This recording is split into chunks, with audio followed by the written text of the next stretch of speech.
On this episode of the Press Rewind Prince Lyrics podcast, I'll be tackling one of Prince's most iconic vault tracks, Crystal Ball.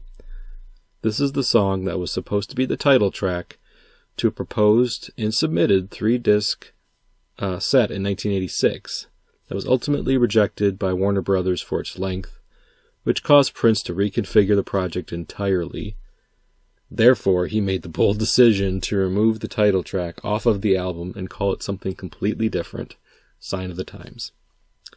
So, Crystal Ball was first recorded in April of 1986 at Prince's Galpin Boulevard home studio. Overdubs for the track would occur in June of 1986.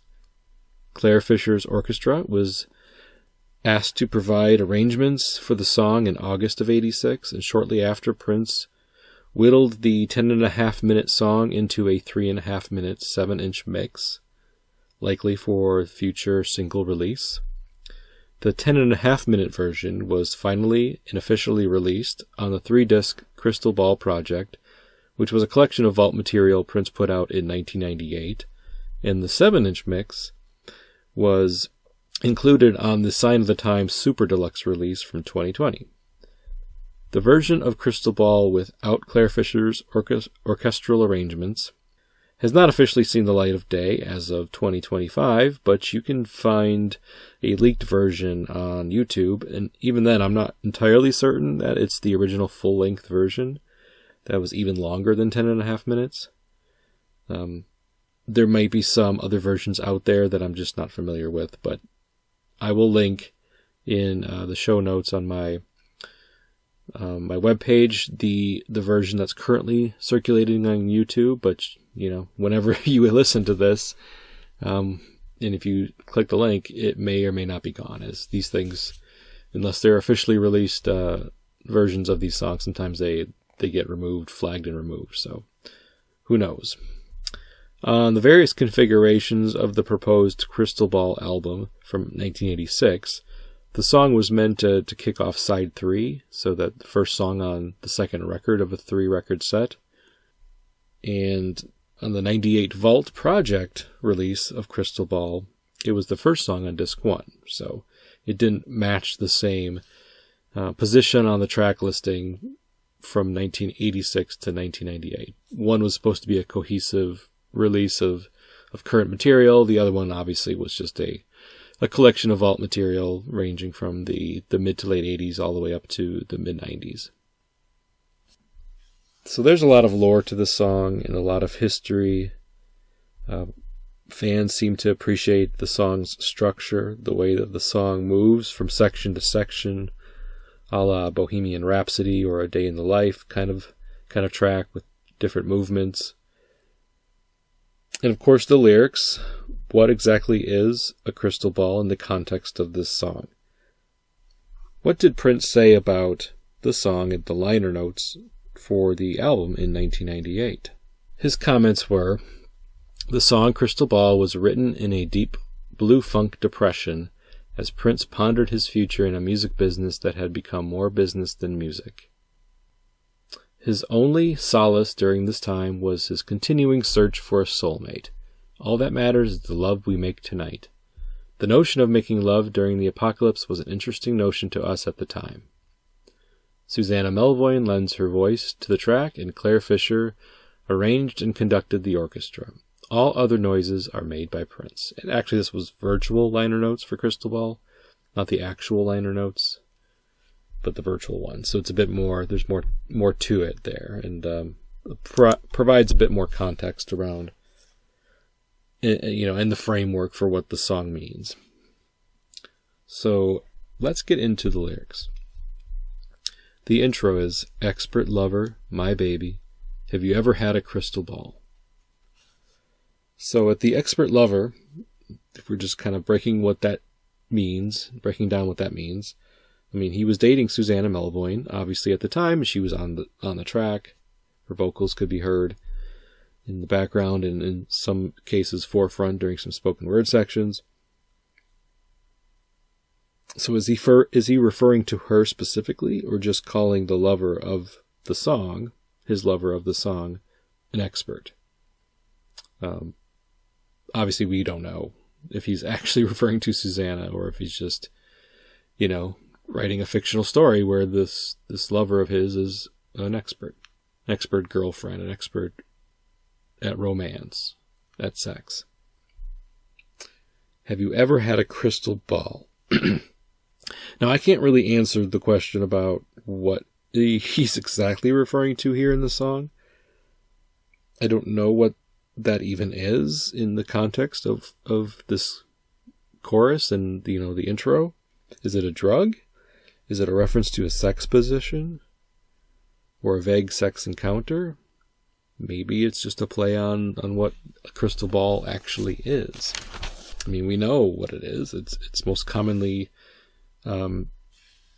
used as a reference or a device that allows one to see into the future. Is he asking, have we ever done something or experienced something that allowed us to see the future? Our future? I guess we have no choice but to keep going after pondering those questions. So in the first verse, he says, as bombs explode around us and hate advances on the right, the only thing that matters, baby, the love that we make tonight. As little babies in makeup terrorize the Western world, the only thing that matters, baby, is love between a boy and girl. So a quick reference to war is mentioned here, with the bombs explode all around us. War surrounding the singer and his expert lover, we have to assume. So this is a bit of an update to the 1999 theme of partying in the face of annihilation. And a little bit of, sign of the times, mentioning war and kind of the world around us going to shit, I suppose. And, of course, Sign of the Times was also intended to be on the Crystal Ball project when he was configuring it in 1986. And according to online sources and other writings about the song that I've encountered during some research for Crystal Ball, Prince encountered a bit of a terrorism scare while spending time in France shooting Under the Cherry Moon. He apparently had to go back home at some point because, back home to the United States, of course, because the U.S. had launched some airstrikes against the Gaddafi-led Libyans, and so we were kind of a little bit at war with Libya at the time. And this definitely would have been an inspiration for the tone and content of the song. But we also know Prince was concerned about, these matters for years leading up to this point. You can hear him talk about it in Party Up from Dirty Mind, Ronnie Talked to Russia from Controversy, of course the aforementioned 1999 track. So the only thing that matters is the love we make tonight is the flip side of that. So we've got this situation where there's a lot of violence, war, uncertainty of our future. But the song and Prince as the songwriter is really wanting us to focus on the good side of humanity. And one of the good things about humanity is our ability to love each other, to experience and have that genuine love for our fellow human beings. And I think he's also mostly specifically talking about a relationship love, love of another person, a boy or girl, depending on your sexuality and the kind of attraction that you might have for that person. Love and sex is the only thing that can be used to stave off depression, stave off negative feelings about living in the world in the late 20th century. Not allowing the hate and violence surrounding the protagonist. And that was his ability to express love through sex. This is what this song, I think, is kind of providing us in terms of a theme. Little babies in makeup terrorize the Western world. So this line's interesting to me. I think This could be referring to a specific faction of rebels or violent criminals, I suppose. It could be a reference to some sort of post-apocalyptic films like the Mad Max movies, where in Beyond Thunderdome, the third version or the third film in the Mad Max series was released in 1985, so that was around that time.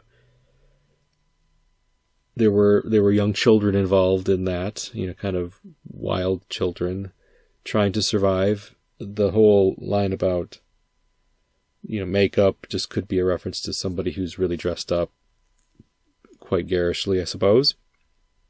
Any kind of post-apocalyptic film where the punks are taking over the world, or at least terrorizing civilization, terrorizing the civilized folks.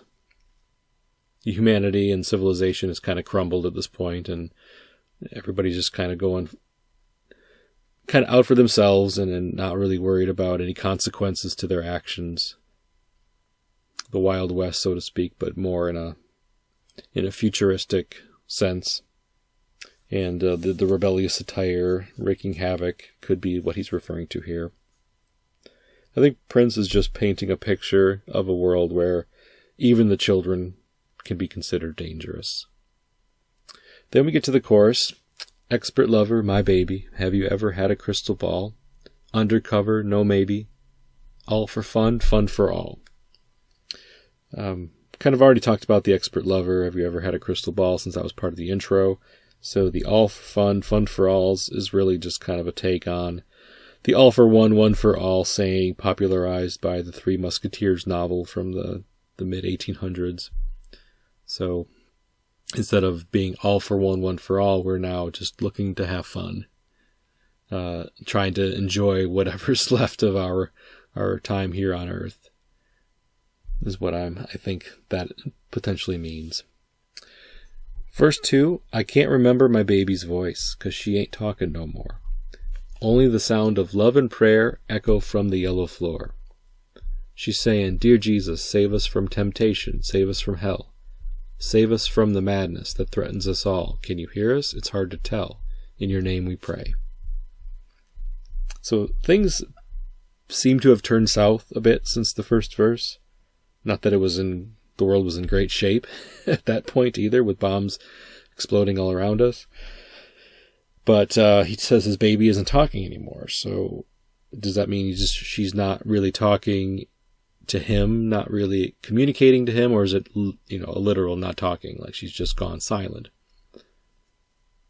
He mentions there's the sound of love and prayer, and then he, people praying outwardly is often a signal or a sign that things are going poorly in our society. People turn to prayer in times of crisis or when they're distraught or confused, concerned. So the dear Jesus or dear God, like, help us, save us. So most of this verse is just that prayer that the protagonist overhears. It's not certain to me if the prayer is being said by his baby. I have to think maybe no, because he says she ain't talking no more. But, repeating a prayer like a mantra is also maybe a way of saying she's not talking to me. She's just talking to God. And because she's that concerned and trying to make sure that she sits right with God towards the end of her life. But this does remind me a little bit of the song controversy where, the Lord's Prayer is recited verbatim in that song. So he just spends a significant amount of time of that song reciting a prayer, and he spends a significant amount of time in Crystal Ball reciting a prayer. Although this one is not a traditional prayer. The chorus is sung again. Expert lover, my baby, have you ever had a crystal ball? Undercover, no maybe. All for fun, fun for all. I guess maybe the undercover here could be a reference to taking cover when the bombs are being dropped on wherever this song is taking place. It's kind of what I think of, at least. But then the next verse, as soldiers draw swords of sorrow, my baby draws pictures of sex. Yes, she does, all over the walls in graphic detail. sex.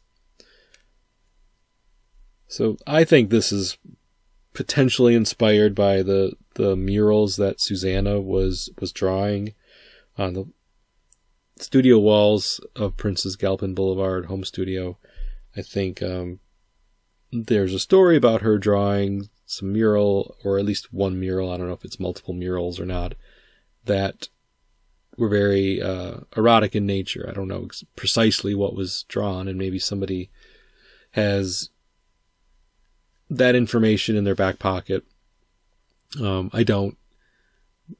The information that I gleaned from it wasn't in great detail. I don't know, maybe it says something in the Dwayne Tudall book, and we'll get to that in a bit, but it feels like this could potentially be an inspiration for this line. Susanna's sexy murals, I guess. And he starts vamping a bit during the middle section of this song. There's really no meaning, I think, that you can glean from some of these lines, like, everybody say it now, expert lover, my baby, have you ever had a crystal ball? Rip it, expert lover, my baby, kiss me, lick me, trick me, come on, won't you come on? Don't you wanna, what my drummers wanna say, talks about his drummer, tell me what the bass says. Like, these are all just vamps calling out to band members. Nothing pertaining to the deeper meanings of the song. My baby lick me fast, her mama wants aghast, come on baby do me fast, mathematical gas. Yeah, again, not really something I think is worth diving into. He also repeats lines like, as bombs explode around you and hate advances on your right, the only thing you can be sure of is the love we make tonight. The love we make. That's also a song that or a line that he used as the title of a song from Emancipation. But again, these aren't new lines really in terms of explaining or providing the listener context around the situation that this song is involved in. Bombs exploding, hate all around us. We just have to make sure that we love one another and stay together, and we'll be all right, even if, we're not really all right at the end of the day. So, a long song, but lyrically, most of it's, packed into that first half, which is what would have made the ultimately the 7-inch mix. There's some spoken word lines by Susanna. I don't know, I have to ask my mommy first. Again, don't really think there's much to dissect there. I think it's just kind of a silly throwaway line, maybe a little bit funny, because it's supposed to be serious. Situation is serious, but those lines aren't serious. But what does the book say? And these are entries dated from April 17th and 18th, 1986. The song Crystal Ball was written in a deep blue funk depression as Prince pondered his future in a music business that had become more business than music. His only solace during that time was his continuing search for a soulmate. Yeah, lines I already read earlier in the episode, because that was kind of the liner notes that we got from Prince when Crystal Ball was ultimately released in 98. Let's see what else it says. The events that influenced Prince's music could range from the subtle sound of an accidental beat or the most recent world event. It is likely that Prince's inspiration for Crystal Ball was at least partially influenced by the recent bombing in Libya and the threats for retaliation around the world. Once again, Prince reached inward and combated the violence in the news, turning it into something more intimate and personal. Susanna remembers Prince's mood when she picked him up. I got him at the airport and he was so happy and so relieved to see me bring him home to our house. I say our house because it was at the time. When he came home that particular time, we recorded Crystal Ball. I hadn't experienced him like that. Whatever happened when he was in Europe, when Libya was bombed, he came home and he was like, "You're here, that's what matters." I think when he felt that relief and he knew that I was there, he got his creative spark to record Crystal Ball. This was our moment. This was our life together. Prince sang sang about soldiers drawing swords of sorrow while his baby draws pictures of sex all over the walls in graphic detail, letting the listener in on what was happening with Susanna in his home while he was working on his music. He sings at one point, "My baby draws pictures of sex. When he'd go into the studio, I was painting the mural in our pool room, so he was singing about what he knew during that time period. Or during that period of time, sorry. During that time, I was doing a lot of paintings and drawings, and he was recording the Dream Factory record. He was prudishly conservative in many ways, according to Susan Rogers. He was a funny guy because he had these open attitudes about sex, but from an artist's perspective, he inherited his father's wariness of temptations of the flesh. And that's why, around Prince's house, you wouldn't see Playboy magazines or porn or any of that stuff. Prince spent hours recording the basic tracks, guitar, bass, and live drums. Susanna lent the song additional personality with her backing vocals, which were joined by Prince. To be on a microphone with him inches away, singing "It was so beautiful," said Susanna. I remember a few times him reaching over and stroking my face.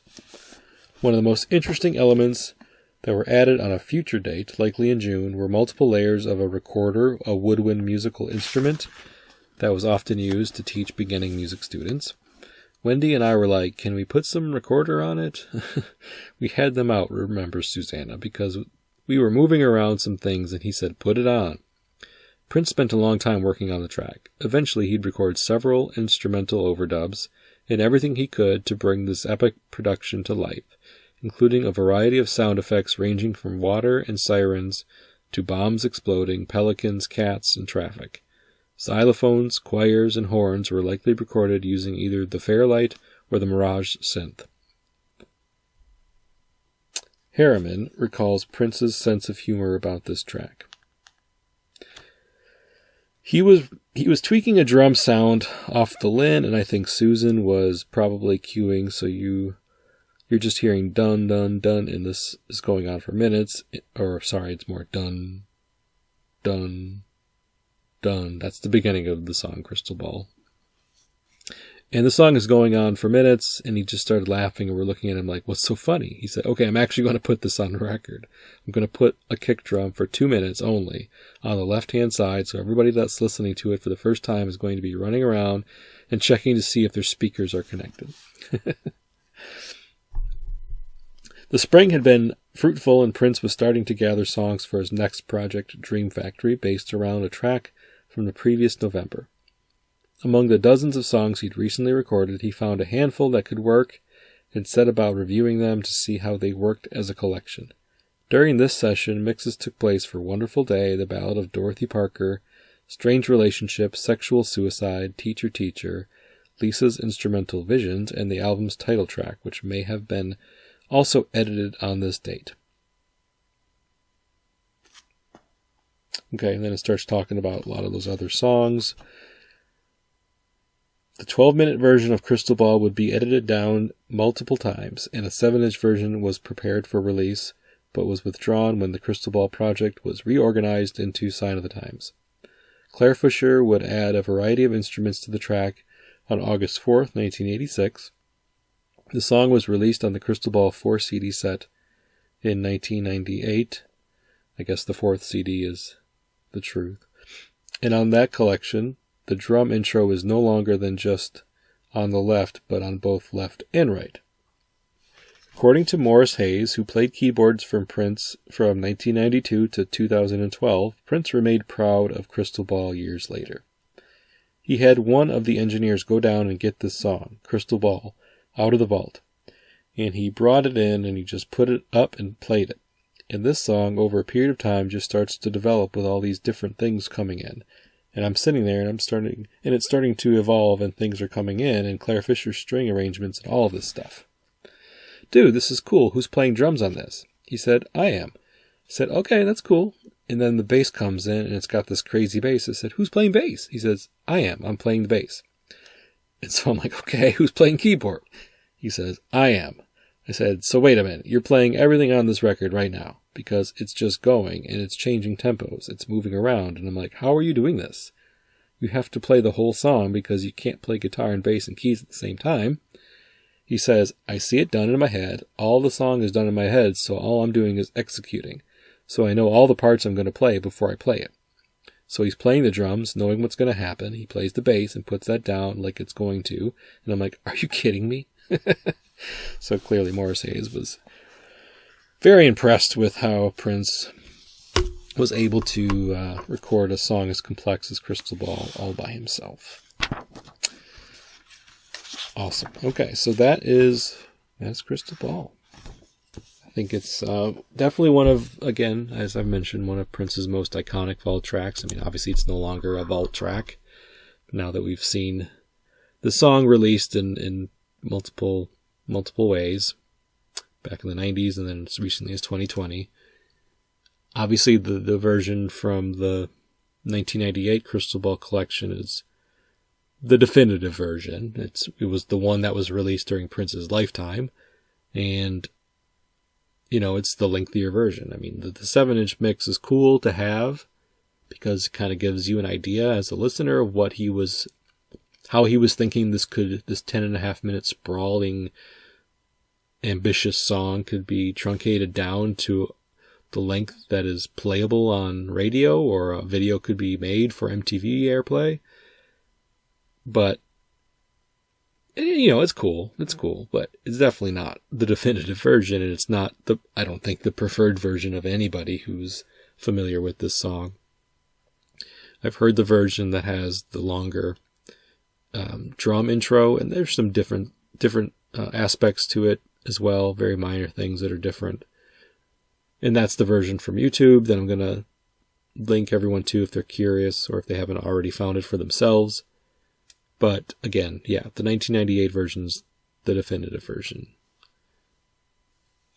in my mind, and I think it'd be hard to argue against that.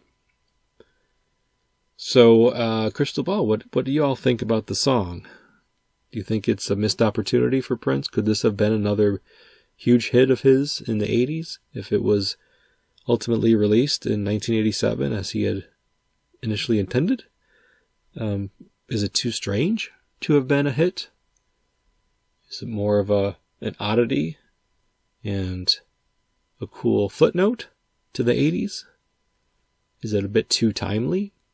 Like, talking about the stuff that was going on at the time. I mean, he doesn't explicitly say, U.S. is bombing Libya in the song lyrics, but I guess that's kind of an evergreen topic as it is. War is an evergreen topic. We're always seemingly at war with someone at some point in our world, in our society, United States specifically. So, it could have worked in the 80s, it could have worked in the 90s, it could work today. So it's not a topic that paints it into a 1980s corner like Ronnie Talked to Russia or Anti-Christian for that matter. But yeah, Crystal Ball is a masterpiece in my mind. It is certainly a masterpiece of a song. Lyrically, it's pretty interesting. Still don't know what a crystal ball is in the reference to the song. I would love to hear people's theories about it. When he says, "Have you ever had a crystal ball?" What is he talking about? What do you think he's talking about? I don't want to think. I don't want to assume that it's a drug reference. I mean, it would be naive to think that it couldn't be. Oh, well, Prince wasn't. He never took drugs. Well, I don't know if that's true. There's certainly stories about, the ecstasy trip that he went on that potentially led to the Black Album being shelved. So I'm not calling him, an addict by any stretch of the imagination in the 80s.